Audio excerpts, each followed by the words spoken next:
Welcome everybody to our monthly webinar series. I'm Anna Popovich, Program Director at Humanist Canada, and as always, I will be moderating today's conversation. This webinar will be 60 minutes in length with 15 to 25 minutes of Q&A throughout the conversation, or maybe more. It is going to be a conversation format, and if you have a question and would like to submit it directly to the speaker, please raise your hand. You can find that at the bottom of the screen. You can also submit your question or comment with the Q&A tool at the bottom of your screen. And this webinar will be recorded.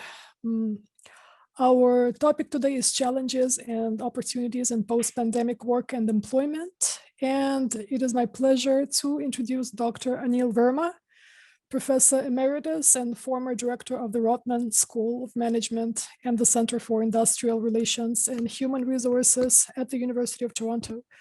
Dr. Verma has a distinguished career in higher education and civil service and a very long CV. So I'll just give a couple of highlights. Professor Verma has taught at the University of California, Los Angeles, the University of British Columbia, the University of Saskatchewan, as well as in Vietnam, Brazil, Russia, India, China, and Thailand. He is currently in Brazil. He has also served on the advisory board of the Sheffield University Business School in the UK. During 2013-14, he was chair of the Minimum Wage Advisory Panel of Ontario. He was also a member of the Advisory Committee on Labor and Income Statistics at Statistics Canada, and a member of the board of directors of COSTI Immigration Services. Anil has co-edited a number of books on labor markets, unions, employment relations, and the new economy, including the recent OECD report on preparing for the future of work in Canada, published in 2020. Professor Verma has a PhD in management from MIT, an MBA from the University of Saskatchewan, and an undergraduate degree in electrical engineering from the Indian Institute of Technology. His primary research interests are in the areas of management responses to unionization, participative form of work organization, wage and employment outcomes, policy responses to technology, as well as globalization, international labor standards, and social enterprises. He also consults with a variety of businesses, unions, governments, and international agencies such as the ILO, the OECD, and the World Bank. Thank you so much, Dr. Verma, and welcome. Over to you. Good afternoon.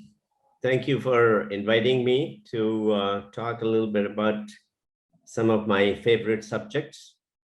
You asked me to talk about work and employment trends in the post-pandemic phase. Well, let me start by saying that everything that has happened after the pandemic was already visible before the pandemic. But what the pandemic did do for us was it kind of accelerated many of these trends. So if we can go to the next slide, some of the prominent issues that come up when we think about the work of the future are things like digitalization of work, artificial intelligence and machine learning, and work from anywhere, which is working remotely, is another trend that was accelerated by the pandemic that I will speak to in more detail today. And high-speed connectivity. So we are already in the 5G phase, and this is a revolution because it's going to bring such speeds to networks that would be possible to process data in real time and to make decisions based on it. So I think this is going to be a transformative for many industries. Okay, let's go to the next slide. So thinking about remote work, or what I call work from anywhere, is not only home, because once you've left the office, why then you could be on the beach, or you could be in your country home, and things like that. So when we think about that, the first issue I think we should ask is, which jobs are conducive to working remotely? And here a few recent studies that where people have done this type of analysis. In the US, two studies, their results vary widely. Although I think when I read their reports, they followed some similar methodology, but still Dingle and Nyman have an estimate of 37% of the workforce. Marisa Baker's study found 25%. So there might be a bias. One has to look more deeply into these studies to see why this variation. In Canada, in 2020, StatCan did a study, and they estimated using a very similar methodology to be about 39% in Canada. Okay, next slide, please. So when we think about jobs that can be done remotely, what are their characteristics? What do they look like? Well, first of all, they tend to be computer intensive. So if a lot of your work can be done on a computer, well, you can work remotely. Low customer contact, that means you don't have to be present in person. A third characteristic is that your performance can be measured by output alone.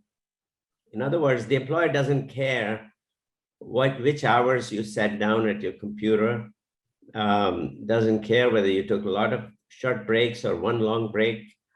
All of that time management is at your disposal. The only thing visible to the employer is the performance, the output. And if they can judge your performance by that output alone, why then the employer would be more conducive to let you work remotely. And when we look at where remote work was most common, at least in the last 2 years, we see that there was a bias towards higher wage jobs. So if you look at jobs that are, let's say, $100,000 and above, more than half, more than 50% of those jobs were done online during the pandemic.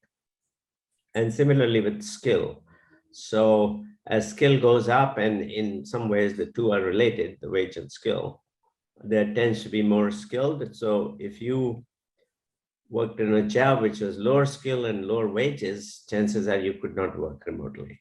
And if we apply that same calculus to across countries, there is clearly in high wage economies, more jobs were being done remotely than in lower wage economies. Okay, let's go to the next. So here to understand the dynamic of what happened and what is likely to happen down the road. In my discipline, we study employees and employers. So let me take each perspective one at a time. What do workers want from remote work? Next slide, please. And a number of surveys have been done.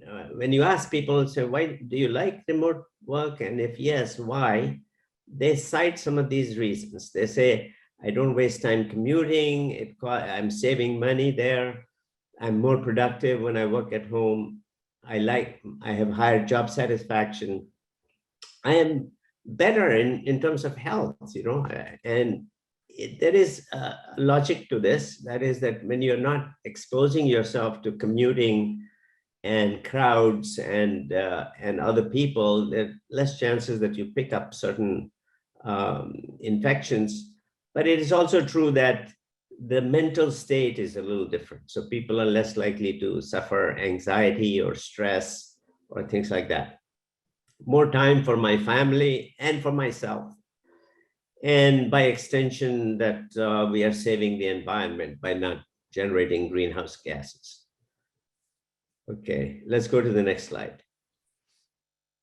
So here, but not everything was glory for remote work. And I just want to show you briefly some numbers from Angus Reid released a survey in March, just a month ago or so, where they went to people who actually worked remotely during the pandemic. And they asked them questions in three areas: your own work productivity, your mental and emotional state, and your social life. And these are the columns there you see. And they were asked if the experience was great or good or challenging, or it was just plain awful. And just to summarize, I have added the challenging and the awful numbers there. You can see my scroll below. That is about 29%, a minority of people found that it was challenging or awful on work productivity.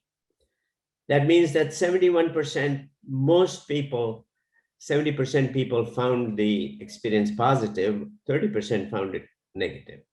But when you go to mental and emotional state, that goes up slightly. That share of feeling awful or challenging goes from 29 to 39. Now you have only 6 out of 10 people who are happy with that. And then you go to the next question about social life, and it completely flips. Now, 2/3 of the people are unhappy with the remote work as far as their social life is concerned.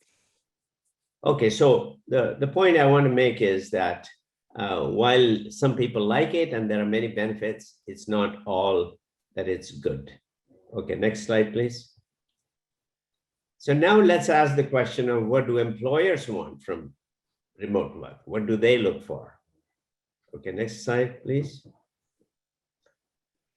From workers' perspective, as I mentioned earlier, you only want these employees to work by remote if their performance can be measured by output alone. And if the answer is no, you don't want them to work remotely. But a second perspective, which is even more important, and I recently heard some CEOs being interviewed who raised this issue in a much more significant way than I can show you through a survey. And that is, they said, look, there are certain aspects of our work, such as creativity, planning, coordination, hiring new people, acclimatizing them, socializing them into the work culture, promoting them, retaining them over time, that would be very hard to do if everybody worked remotely.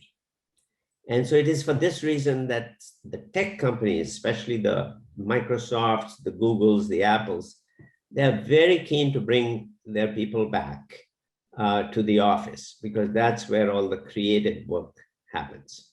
Now, they may go back in between, and this gives us an idea of the future, is that whereas some in-person work is necessary, more work can be done remotely. And so really we're looking at some kind of judicious hybrid form of work in the future. And lastly, I think this is very important, as we know from studying employer behavior and employer preferences over the last 150 years, I can say, is that the employer likes to have control over the workplace. In other words, they want to know, they want information, who is coming to work, who is showing dedication, who's producing results. And when everyone works remotely, you give up some of that control.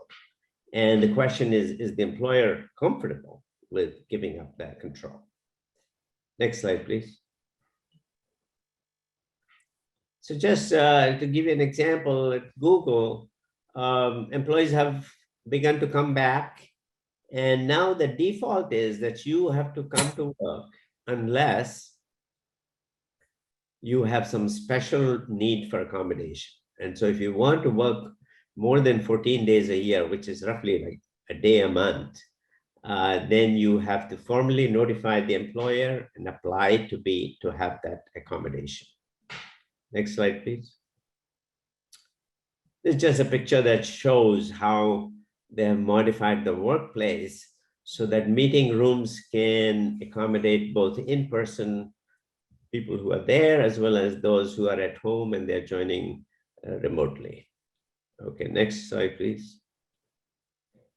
GitLab is just an example that I wanted to cite. It's a Europe-based tech company that has come to America, and their US office is completely by remote. They rented an office in Manhattan, but they found that no one was coming to the office, so they gave up the office.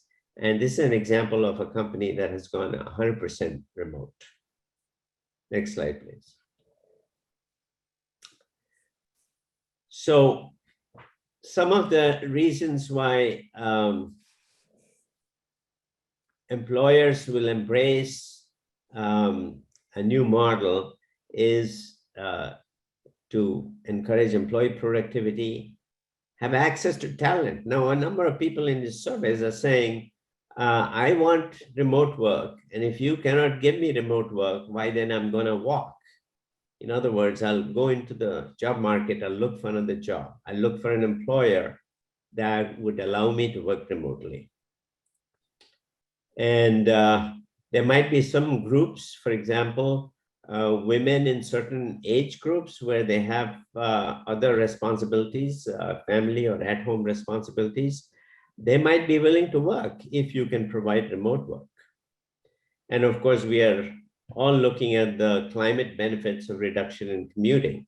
So these are some motivations for employers to consider remote work. Okay, next. So the conclusions that I'd like to leave you with is that some form of hybrid work will be the new norm. And in fact, McKinsey released a survey of CEOs a few months ago in which that's exactly what they say. The CEOs told them that they are settling down to this hybrid work. And there is some research from even before the pandemic that remote work can be productive for certain types of people, certain types of jobs under certain conditions. So it should be on the table. It should not be ruled out. But it is not clear if certain organizational needs, especially one of building an organizational culture, can be met by remote work alone. So we got to recognize its limitations, even as we strive to take advantage of its benefits. So let me pause there, Anna, and see if you or anyone else has questions.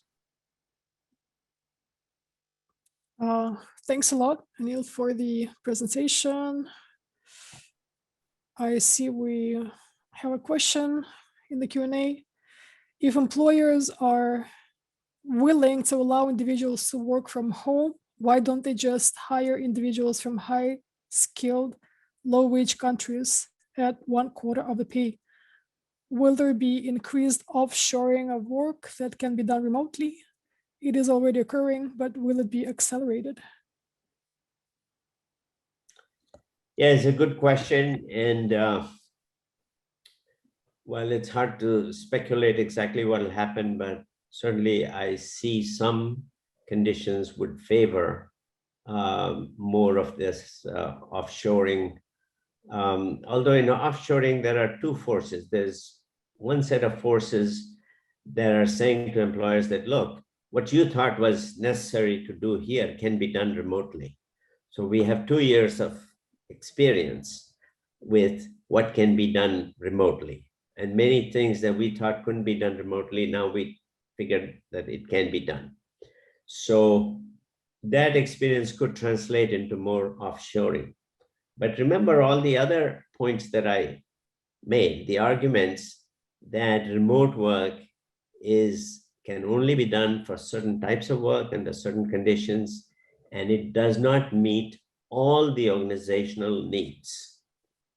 It can produce output. In fact, here in Brazil, I know someone who is an accountant, and she worked in Edmonton for 20 years.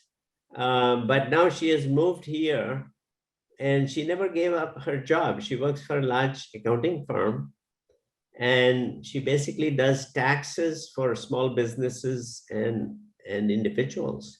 So she gets all her documents by remote. She does her work and she submits. So she is the kind of new type of worker who we didn't know before the pandemic started. Is someone who has moved home. And a lot of people have relocated during the pandemic because of the experience of something that can be done by remote. And the employer has discovered that maybe it's even cheaper or more productive to get it done by remote. But let me just also add a line that in terms of global supply chains, there is a lot of rethinking going on, because the paradigm up until now was, let's do it wherever it can be done cheapest. And that's still an important consideration. But you also want reliability of supply. So if your supply chain is not reliable and it can be disrupted easily, let's say in the accountant's case that I just cited, if as you are sending data back and forth, let's say some tax files are stolen or hacked because they are being sent online, that would expose a weakness that you would either have to fill with technology, or you may just decide to nearshore. In other words, not send it somewhere else in Canada, but not outside of Canada. Okay, next question. How will homework or hybrid work impact assessments for promotion of employees or salary increases? Yeah, it presents a problem. In fact, in in the Angus Reid survey, I was reading the report, there is a case of a manager who said to the employee that, look, I made the case for you to get a special increase in wages, but the committee didn't agree because they don't know who you are. They said, well, her work is good and she should keep working hard and we'll see down the road. Now, maybe if she had been a known face and had met those managers, maybe they would have thought differently. So at the margin, these day-to-day personnel decisions, including pay increases, promotions, even layoffs. You know, when you are laying off someone, and if you know their work very well and you know the person, maybe you have a different assessment than if you only know them by remote. So it would be a difficult thing to do. The next question is from one of your students, Maria Pugizio, querido profesor. Do you think this new distribution of work can increase wage gap in the long term? I see the benefit of reducing pollution, but at the same time, people spend more money at home. Somehow I believe that we as society should think big and deep to take advantage of the challenges we are experiencing. Un fuerte abrazo. Or however you pronounce this. Hi, Maria. I guess. Hola, Maria. So, you know, in terms of wage gap, certainly the skilled wage gap is getting worse, not better. So people who have specialized skills, they are going to command a bigger premium. And we saw that during the pandemic. You know, people who had to do manual jobs, they suffered a lot through the pandemic because they had to go out, be exposed to the infection. And a lot of them worked at minimum wages. So now we are seeing the reaction to that, where you know, Starbucks employees and Amazon employees are trying to unionize. There are some strikes going on in Canada that are wage-based.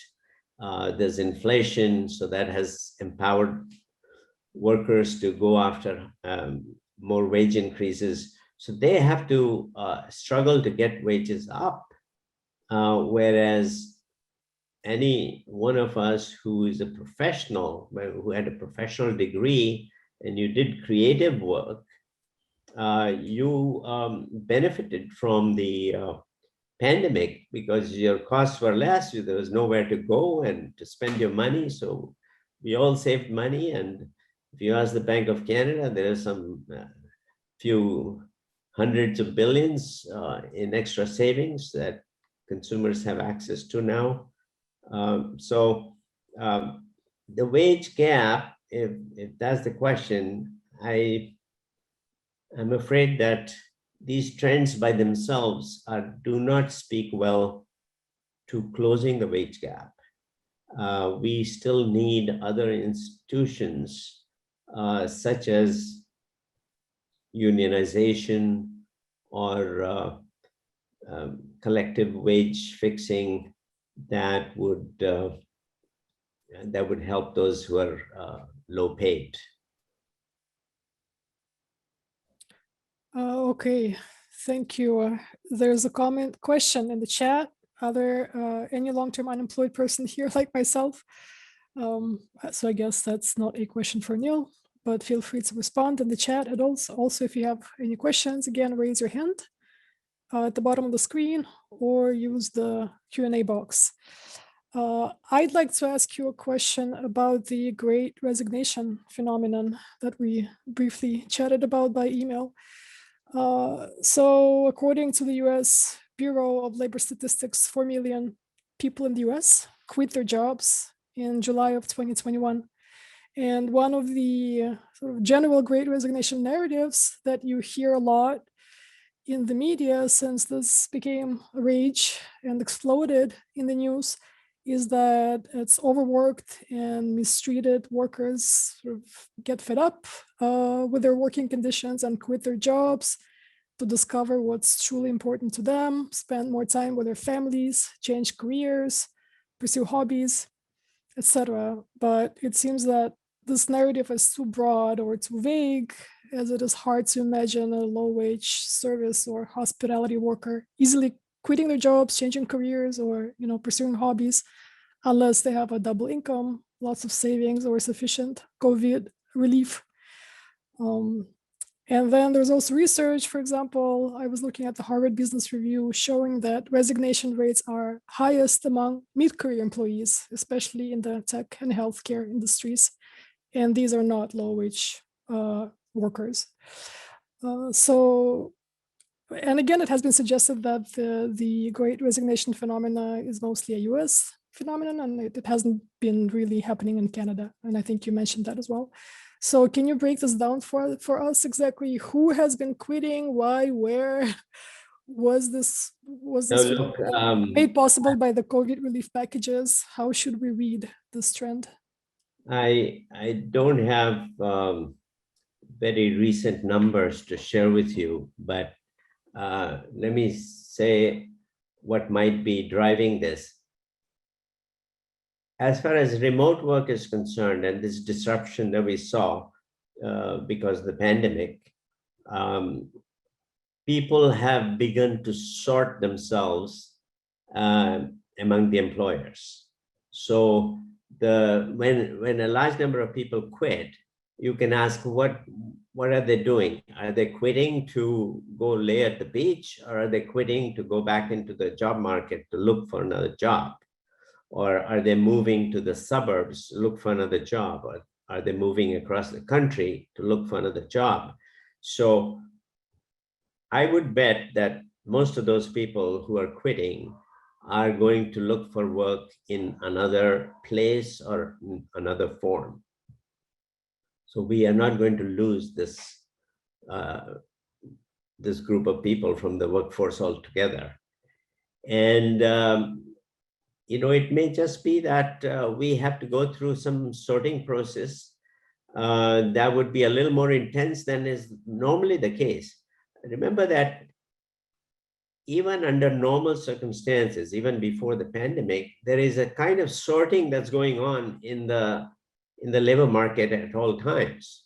So the numbers I can think of goes back a few years, but at one time, this would be like 5 years ago, 1 million Canadians would lose their jobs every year. So either because of restructuring, company went out of business or got merged or absorbed. These are people who were involuntarily deprived of their jobs. So what happens? They go back to the job market and they look for another job. If jobs are scarce, you take the first thing that you can get. If jobs are plenty, then you keep looking until you find the right job or the best of the lot, the best of the offers you can get. So this great sorting is taking place now, where people who want remote work and can't get it from their current employer are going to go out and look for it elsewhere. Same thing with employers. Employers are going to say, look, we want you to come to the office and work. And if you don't like that, if you leave, then I'll look for another person who will take our job. But these are the conditions, these are the terms of the job. So this sorting will take a little bit time to settle down. And that is part of what is driving, I think, the Great Resignation. Another effect that is contributing to it are these savings that I spoke of. So during COVID, and both because of lack of commuting and not going out and not traveling, people saved some money. But in the US, there was also, remember, a huge amount of surplus. By some back of the envelope accounting, I think the US stimulus came close to about $5 trillion in different forms, directed at households and businesses. Now, that's a lot of money that was injected that in one shape or form ends up in individual pockets. And that is then going to be spent. But when that is spent, I think you will see a return more to the normal. Now, in Canada, this stimulus was proportionately smaller. So perhaps the effect would not last as long as it might in the US.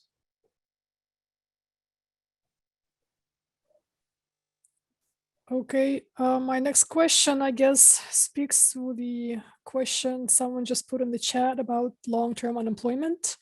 The OECD report, Preparing for the Future of Work in Canada, that you co-authored, says that the highest unemployment rate since data became available in 1976 it happened in Canada, right, in 2020, ranging from 11 to 14%.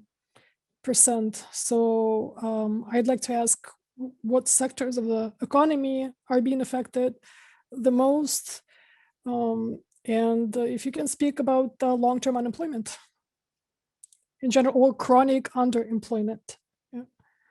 Okay, so look, Canada has had relatively higher unemployment than the US for past few decades. This is now what happens in Canada is that we are much less likely than Americans to move. So there might be shortage of labor in, let's say, in the GTA, even as unemployment in northern British Columbia or in remote parts of Newfoundland might be 10 or 15%. So we don't have the ability to quickly reallocate, to move people around. And so our unemployment rates tend to be much more regionally defined. And in terms of unemployment, I mean, I think the long-term solution, or the only solution, is to upskill the workforce. Today, if you look at today's job market, there are jobs that are unfilled, lots of jobs across Canada. There's a big demand for jobs, but there are people who are unemployed. Now, this simply means that the people who are unemployed don't have the skills and they're not in the place where the jobs are. And when you think of work of the future, the bad news is that we are not completely ready for the technological revolution that is already here with us. For example, self-driving cars or artificial intelligence is going to automate a lot of routine work in the coming years. And so the average Canadian will need more skills than they have been able to get a job with in the past. And our skill building infrastructure is still weak. We are not among the leaders in the OECD group of countries. And we need to invest a lot more in skill development. And I do think that as we ratchet up skills of the workforce, the unemployment will go down. And it has gone down since the peak of the pandemic. And in fact, right now, there is the economy is quite hot. There are lots of jobs that are going unfilled, and it is to reduce this demand that the Bank of Canada is now raising interest rates. They would not be raising rates if demand was not strong. So this is a very hot economy right now, and a lot of sectors are doing very well. Now, there are some that are not doing so well, but if you look at the mining sector, you look at the agriculture sector, you look at manufacturing sector. Now, manufacturing is stymied a little bit because of shortage of semiconductors, but that's because the global supply chains have broken down. And so there's a lot of pent-up demand. You know, if you go to buy a car today, it's very hard to get one right away, and the car that you want. What would be what's the projected impact of automation? For example, what would Canada look like in 20 years from now? I think a lot of jobs are going to require that we learn some of these digital skills. In fact, in the OECD study, what we found was that almost every job would be affected. So it's not just the routine and repetitive tasks, and it's not just the creative and professional tasks. Every job will be affected to some degree by automation. And when I say affected, I don't mean that they would be replaced. This is a misconception among people that technology replaces jobs. They don't replace jobs, they replace tasks. And a task is a component of a job. So some jobs may have 5 or 10% of their tasks automated. For example, in my job as a professor, one of the things that we do is grading of essays, let's say. Now, we have some technology now that can grade essays not only as well as I could, but in fact, in some ways better than I could, because it would do it more consistently, whereas I may have variations from start of the day to end of the day. If I'm very tired, I may not grade so well if I'm than otherwise. So some of that work will be, that doesn't mean that my job will be replaced by a robot, but it just means that I have to learn enough skills to be able to use this technology in my job. That's at the low end. At the middle end, you may have 40, 50, 60% of the tasks replaced. Let's say if you're a craftsman, or you're a tool and die maker, some of that work that you did yourself now can be done more efficiently by a computer. So you will not eliminate those jobs, but you would simply combine it with other duties and rewrite the job description. So it'll be a new job. At the high end, let's say if you're a cab driver and we have self-driving technology, yes, that would replace the job entirely. And we would have to retrain these people to do something else. And this is why I think the training challenge, the skilling challenge in the coming years is going to be 10 times as intense as it was 2 decades ago. Because 2 decades ago, we could only focus on a small share of the workforce that was going to be displaced. When factories were closing in Canada, in Southern Ontario, it was only the manufacturing and only certain types of manufacturing, low value added manufacturing, that was being displaced. And so you could focus all your attention on that group of people. But now we are going to hit a much wider swath of the labor force with new technology and the need to learn new skills. And our infrastructure and our funding methods are not set up for this purpose. And what are some of the policy prescriptions for that?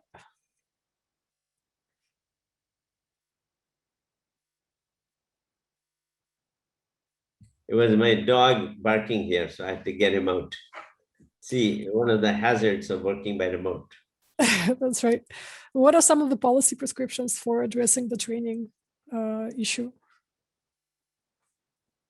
So, if you look at how we pay for upskilling, it is a kind of partnership, three-way partnership between ourselves, that's the individual or the family unit for children, the government, the state, and the employer. And it is the cooperation of these three entities that creates the education and training system. So when we are young, we are children, our family invests in our education, the government invests a lot, the employers don't invest because you are not working. But then as you finish high school or college or university, and you become employed, then the government spends much less, you spend less, now the employer spends on your training, and you are productive. So that's how we do it in the working phase. But if I get displaced mid-career, so let's say if I'm 40, 45 years old, I get displaced from my job, I may go back and get some assistance from the state. So the state again comes into the picture mid-career and so forth. So we are combining the contributions of these three parties to create the upskilling system at different stages of the life course. And the traditional models were that when you're young, you go to school, you study, you acquire skills, and then rest of your life, you acquire skills on the job, by doing the job itself. But that model is now broken because most employers don't want to train. They want to hire you with ready-made skills so you can be put on the job and be productive right away. So then what do? Well, in some cases, we are now investing much more in our own education. So if you come to the university, you will see that there are a whole lot of adults that come back to university after a few years of work to come back and study with us. And a lot of that education, they're funding themselves, either through a student loan or by asking the employer to subsidize or using their savings. So we are spending more as individuals in our adult lifespan on skills. And that has filled some of the gaps. But what we need here is some kind of partnership between government and employers in a leveraged way. So the government can say, look, if you spend $1, we'll give you $1. Or if the individual puts in $1, the employer puts in $1, and we put in $1. So then you have 3 times as much power to retrain. And we currently don't have a lot of programs like that in place. So as we get into this phase of technology, we need to get more creative about creating funds that would allow upskilling of the workforce. Any other questions from our listeners? Feel free to put them in the Q&A, raise your hand. Can you talk a bit about the gig economy? How widespread is it in Canada? Okay, the gig economy picked up very fast some years ago, and it grew initially quite rapidly. But now I think that it has slowed down in growth, and it is likely to plateau as employers find that there are drawbacks to it. So it will always be there now. It's not going to go away. But certainly the terms will change. So Uber drivers, for example, were under a different set of conditions when Uber started than they are now. Cities have more regulations in place. They're better paid today than they were initially. And there will be pressure to keep regulating the industry more and more and to pay them more. So this is kind of changing the landscape a little bit for gig workers. And it's not going to be as low cost and as convenient for employers as it was in the beginning, which is all good, because this, if we could get better pay and more regulation into the industry, then gig economy can grow even further and can provide the flexibility and jobs that people want. But we have to go down this path of better regulation and better working conditions and pay to allow it to grow. Because the original model for gig economy was what I call starvation wages, you know, that you have no other choice in the labor market. So you do gig work and you be paid minimum wage or not even in some cases. And that is not a sustainable model. And I think that if conditions don't change, then this will remain a fringe segment of the economy. But wouldn't you say that the gig economy trend is also affecting traditional middle class jobs in social services, education, the nonprofit sector? We definitely see it in academia. First-hand experience. Yeah, and I'm afraid that in academia, we have used contract teachers and teaching assistants for a long time. So that's fairly traditional, it's not new. Sorry, what was your question again? If the gig economy trend is also affecting traditional middle class jobs, like the social sector, you know, education, the non-for-profit sector. So again, you know, I'm not sure what has happened in the last 12, 18 months in terms of the trend, but up until the pandemic, what the StatCan data showed was that we had increased the share of non-standard work in the labor force. So it had gone up over the last 20, 25 years, but that it was not growing very fast anymore. That was kind of plateauing. But it is possible that it has grown during the pandemic and beyond. But you know, I'm not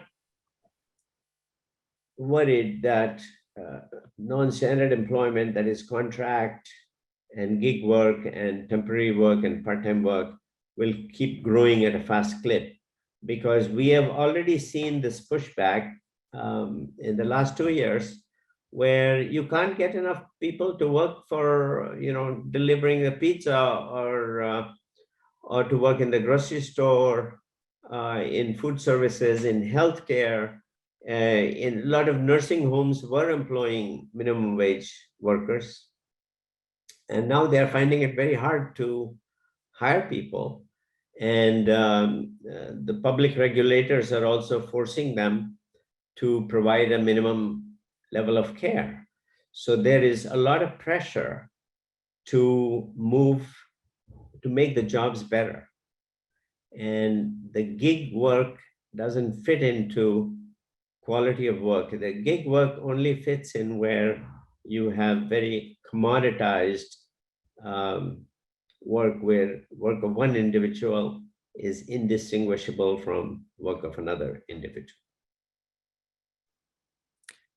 Okay, and another question about the proliferation of online work opportunities these days, especially in the context of the pandemic.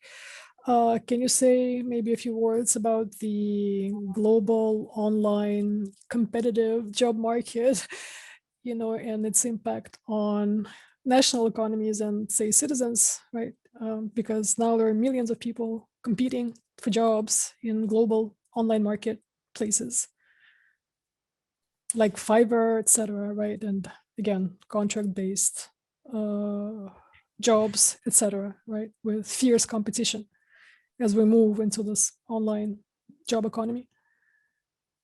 Yeah, the evidence on this is scant, but the study that I know was done by the ILO a few years ago, I think maybe like 3 years ago now, I'm thinking 2019, 2020, that where they surveyed these platform workers from different countries. And what they found was that generally the wages were, the amount of money they earned was quite low. And they tend to come from countries like India and Russia, at least in their sample that I could see, where you have a lot of talent that is well-versed in working remotely and doing certain jobs. And the money they were able to earn from platform work compared favorably with local wages. So, but that is also a moving target. So it may be that at this time you have this talent on the platform because local wages are much lower, but as local wages go up, and that has certainly happened in many developing economies, that as those wages go up, your talent, the same talent won't be available at those prices. So then you would have to offer to pay more. So the question I think here is, can international platform-based work grow? The answer is yes, very much, it can. And the opportunities are there, the technology is there to do it, but it can't be done, it can't be assumed that it will always be as cheap as it has been in the past. So in other words, you may have to pay more to get the same job done. And once this cost advantage narrows, that would slow down the growth of that job. Okay, thank you. Do you support the idea of basic income, guaranteed basic income? Yes, if it is targeted, yes, but not as a universal concept. I think one of the most important things in society is to maintain our creativity and will to be productive. Every society has certain rewards around being productive, being useful to society. And what universal income would do is it would detract from that drive to contribute. So I am all for universal basic income for people who are unable, for whatever reason. It can be some illness or deficiency or inability to be productive. You know, for example, if I have small children at home and I have no one to look after them, then I may withdraw from the labor force for that reason. And that person should be entitled to a minimum standard of living. And so it would be very useful to have the basic income guaranteed for all those individuals. So if it is targeted to those who need it, then it's a very useful concept, and I think it will make society better off. But I have problems thinking about a universal one where I may simply say that, look, I don't want to work for whatever reason. I want to take time off. And I don't see why we have to reward that kind of behavior. What about laid off workers who need to retrain? For sure. Assuming there's going to be a lot of them, whether it's sure. automation. No, I mean, that is Germany's system. In Germany, if you get laid off, you do not lose your home and you do not lose your livelihood. The state would step in to shore you up until such time that you find another job. So yes, it guarantees basic income. And in fact, in last few crises, both the pandemic and even going back to the financial crisis of the 2008-9 era, Germany had the lowest unemployment rate of any advanced country. And it's because their social safety net props up people when they lose their employment or if they're displaced involuntarily, and gives them support until they can be on their own feet.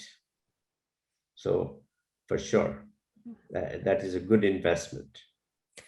And I guess my last question, as we're almost at the top of the hour, what other new or unexpected changes are we going to see as a result of the pandemic? Sorry, could you repeat that? What change?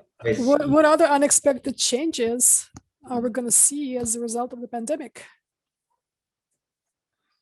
Well, I tell you, the one that broadsided me personally in the way I think about the world is the undoing of the world order now with this Ukraine war, and with China becoming less predictable in terms of its role in the world. So we grew up, I spent most of my adult working career in an era where there was détente with the Soviets, there was bridge building, there were heavy investments across the globe in global supply chains.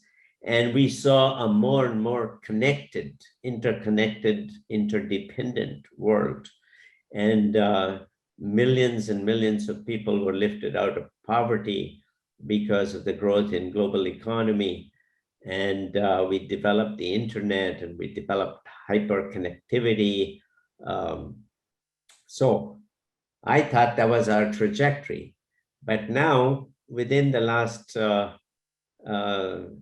12, 18 months, we see the upending of all those trends. We see superpower rivalries coming back, not just in words, but in deed, because of war and disruption of supply chains.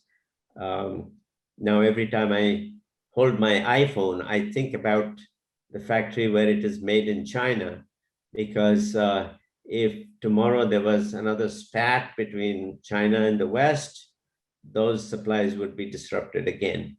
So it is coming close to home for all of us. And I fear the worst, but I hope that we can get past these to resume building the interconnected world, because future prosperity for all of us lies in those connections and not in the disruptions. Okay, well, thank you so much, Anil, for the conversation. This was lovely. A special thank you to Ian for his support, technical backup with the webinars. And just a couple of announcements, as always. If you have a moment to share your thoughts about the webinar or suggest a topic or speaker, please fill out our post-webinar survey. You will find the link to the survey in Zoom's follow-up email. If you're not subscribed to our newsletter, in the same email, you can sign up for our monthly webinar announcements. If you would like to receive the announcements and be notified exclusively about the webinars, we will be announcing our next May webinar in our newsletter, as well as on our website and social media. So you can follow us there. And once again, thank you so much, Anil, for being here, for your time. And thank you all for joining us. Have a lovely rest of the weekend. Okay, Anna, thank you very much for organizing this. And thanks to everyone who joined us. Thank you for the questions.